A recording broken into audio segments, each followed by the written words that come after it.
নমস্কার সবাইকে, আমার ভিডিওতে তোমাদের সকলকে স্বাগত। আজকের বিষয় হলো সন্তানকে বড় করে তুলতে মায়েদের ভূমিকা।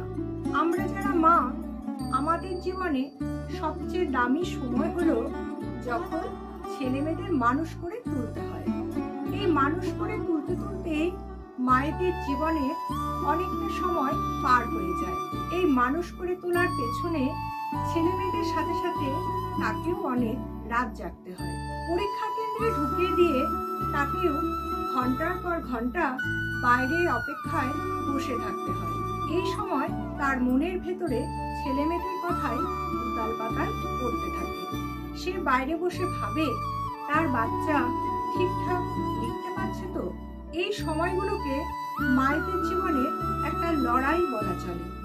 ছেলে মেয়েদের জীবনের সফলতার জন্য শেষ পর্যন্ত লড়াইটা ছেলে মেয়ের পাশে থেকে চালিয়ে নিয়ে যাওয়াটা একটি মায়ের আদর্শ কর্তব্যই বলা চলে। এর থেকে আমরা কি শিখলাম?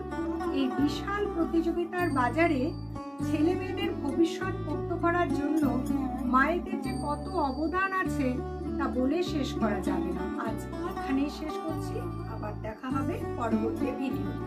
নমস্কার।